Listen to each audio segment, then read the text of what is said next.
menyaksikan.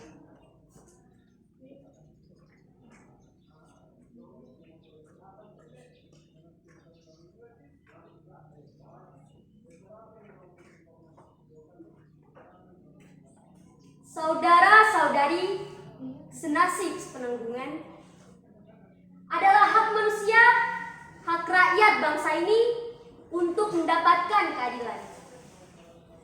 Juga kita sebagai kaum buruh yang sudah bertahun-tahun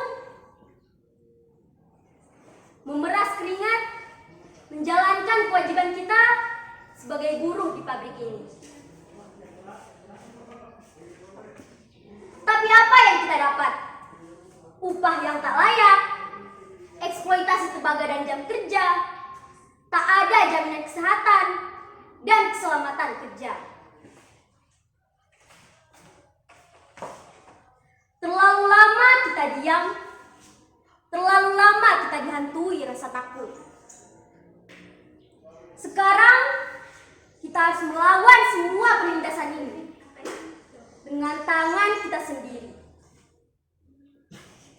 Sekarang hanya satu kata: lawan! Hidup buruh! Hidup buruh!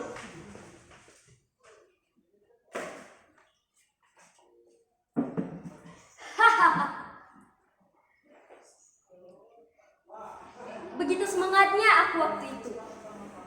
Aku seperti singa yang mengaum di antara ribuan penghuni hutan.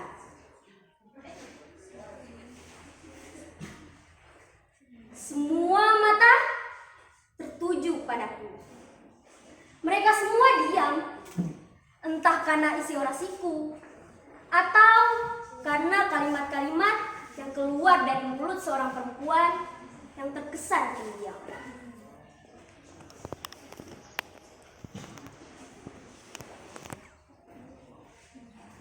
Aku tak peduli lagi. Yang pasti aku sudah mengungkapkan apa yang kurasakan selama di pabrik itu. Mereka semua bertepuk tangan setelah orasiku. 5 menit. Ya, 5 menit. Seperti penghargaan penonton atas sebuah pertunjukan teater yang sangat memuaskan. Piala yang aku berikan, mereka sambut dengan gema yang ringnya mengalahkan deru mobil di jalan raya. Aku Sunarti, sang orator.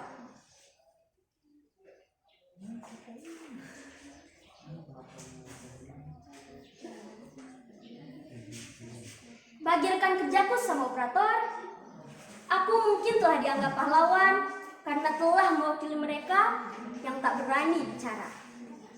Mewakili mereka yang hanya bisa berkeluh kesah di belakang. Yang biasanya hanya coret-coret di dinding kamar mandi, berisi umpatan-umpatan kepada atasan. Wahai manajer tampan, pergilah ke neraka. Kepada supervisor cabul, jadi dukun aja lu.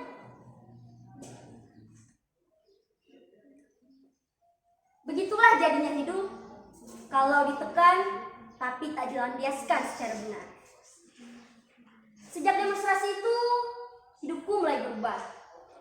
Aku semakin berani membela rekan-rekan kerjaku di hadapan atasan. Walau aku bukan pengurus serikat pekerja, pernah sekali Mugia mengadu padaku perihal ia yang dijatuhi SP1 alias mangkir. Padahal dia sudah memberi alasan bahwa dia tidak masuk kerja karena sedang menstruasi. Itu pun sudah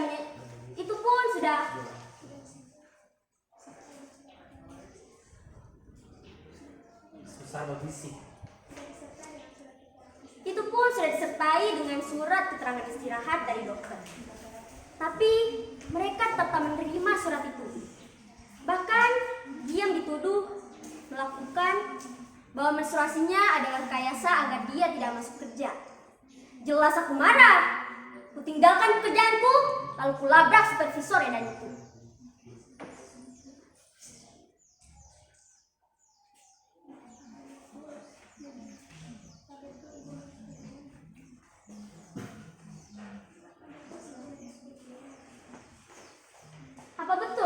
SPGM?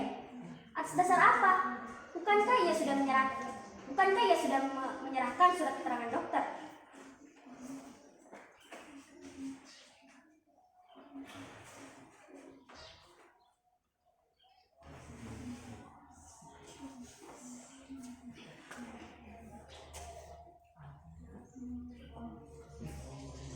Kami tetap bisa menerima surat itu. Kau harus tahu, pabrik ini sedang banyak order dan dikejar target. Apakah kau tahu berapa kerugian perusahaan kalau seorang saja bolos kerja? Kami meng-SPGM sebagai pelajaran untuk semua karyawan.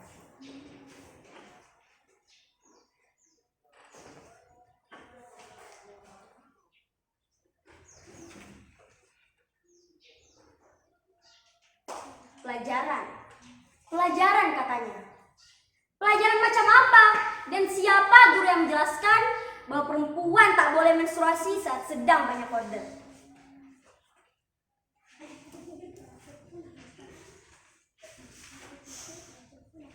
Aku pikir pelacur sekalipun akan istirahat dari melacurnya saat ia sedang datang bulan.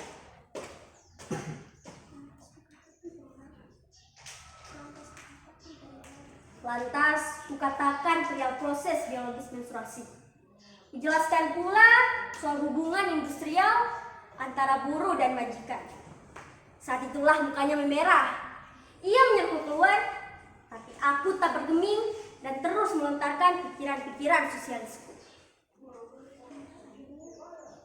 Hingga akhirnya, dia menamparku di pipinya. Itu pelajar. Kau telah berani menentang atasanmu. Eits, jangan pikir karena aku wanita, lantas dapat diperlakukan seperti itu, aku akan nangis. Menangis adalah sebuah kata yang telah kuhapus dari kamus besar hidupku. Tamparan perawan tua itu layaknya minyak tanah yang disemburkan dan memperbesar api di dalam dadaku.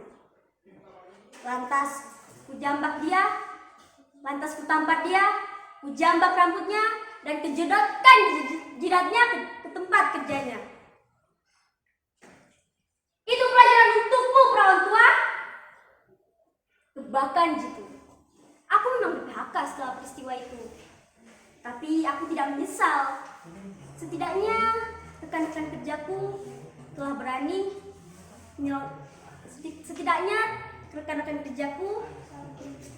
walaupun butuh uang, tapi tidak melacurkan kemanusiaan. Buktinya, mereka telah berani menggelar demonstrasi yang menyangkut hak mereka. Kenapa bertanya tentang suamiku? Ia baik-baik saja. Kalau kalian pikir rumah tangga kami berantakan setelah peristiwa itu, kalian salah. Justru yang mendorong keberanianku adalah suamiku, Mas Naryo. Sekarang, ia telah berburu di pabrik sepatu. Di tempat kerjanya, ia dipanggil dengan julukan si petir. Sudah 7 pabrik ia jajaki, tapi hampir semua sama permasalahannya.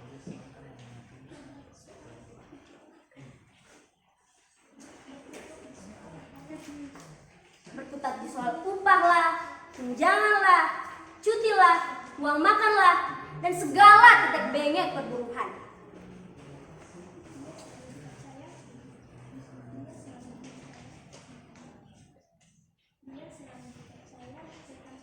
Ia selalu dipercaya oleh rekan kerjanya sebagai penyalur aspirasi mereka. Bahkan suamikulah yang telah melalap paham karma. Ia selalu menggebu-gebu mengangkat semua permasalahan di atas permukaan. Mas Naryo tidak pernah mau menjadi pengurus serikat pekerja. Camkan itu. Baginya, serikat pekerja hanyalah sebuah organisasi penjilat bokong atasan agar mudah mendapat jabatan. Ya, memang tidak semuanya seperti itu.